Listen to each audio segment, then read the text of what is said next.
Hello 大家，我係雷叔。呢個係雷叔的退休生活出品嘅樂活人生系列，我哋一齊傾下屬靈人生、感情同健康真相。呢個系列講嘅唔止係退休，仲係人生後半場嘅感情、健康同覺醒。今日想傾嘅話題，腦袋唔老，只係你冇聽佢講話。各位朋友，有冇試過開咗雪櫃，企咗喺度5分鐘都唔記得自己要攞啲乜？又或者眼鏡喺額頭，仲喺度問邊個睇到我副眼鏡啊？唔好笑，其實呢啲場面我自己都試過。呢啲所謂小健忘，有時真係大腦喺度求救。哈佛健康期刊 （Harvard Health Publishing） 講過 ，Forgetfulness is not always aging. Sometimes it is your brain's way of signaling stress or overload. 健忘一定係老化，有時係腦部太大壓力，俾你一個警號。你諗下啲腦細胞幾慘，每日幫你記住咁多無聊事。8點攞藥，9點開燈，10點睇新聞，12點記住要笑返一次。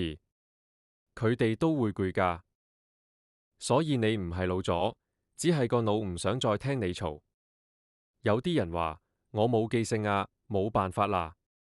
呢句就等於話我唔識游水，所以唔使學啦。錯晒。根據世界衛生組織 （World Health Organization，WHO） 報告指出，regular mental stimulation can delay cognitive decline by up to 30%。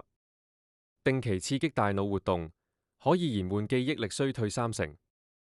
所以腦都要做運動。你唔使跑馬拉松，只要每日俾佢做下思考健身，例如學新嘢、背歌詞、識新朋友。甚至鬧小巨人，講真，講嘢都用腦。我有個朋友70幾歲，記性好到嚇人。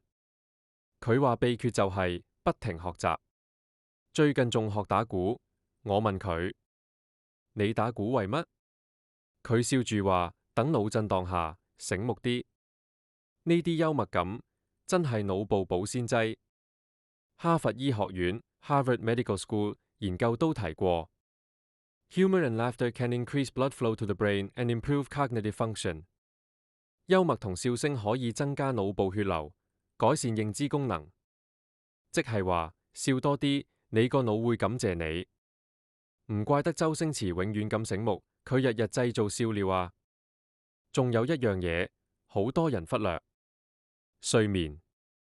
冇覺好瞓，腦根本冇得抹記憶 cache。你個腦都係電腦，唔 restart 點會快？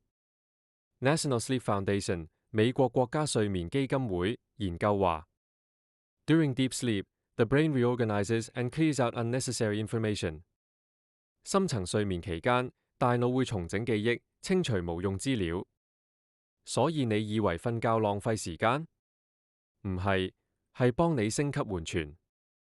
唔好再攬住電話睇片到3點。第二朝醒嚟話，點解我記唔到啲嘢啊？我想問，你個腦尋晚都冇休息，點記啊？講完笑，講完瞓，仲有飲食。你知唔知原來魚油真係有用？唔係廣告呃人。根據梅奧醫學中心 Mayo Clinic 嘅報告 ，Omega-3 fatty acids improve brain cell membrane health and communication。Omega-3 脂肪酸有助維持腦細胞健康同信息傳遞。簡單講，食魚等於腦滑少少。不過記得唔好食得太鹹，否則血壓高到個腦以為你想佢爆炸。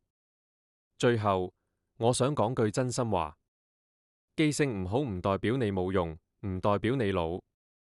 佢只係話俾你聽，要對自己好啲。腦唔係機械人。佢都需要愛護。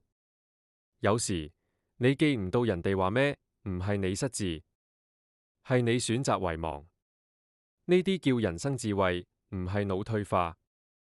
今日就講到呢度啦。如果覺得有用，唔該俾個 like、subscribe， 撳埋個鐘仔，分享俾更多朋友，一齊活得自在。活得自在，講真話，樂活人生。我係雷叔。下次見，拜拜。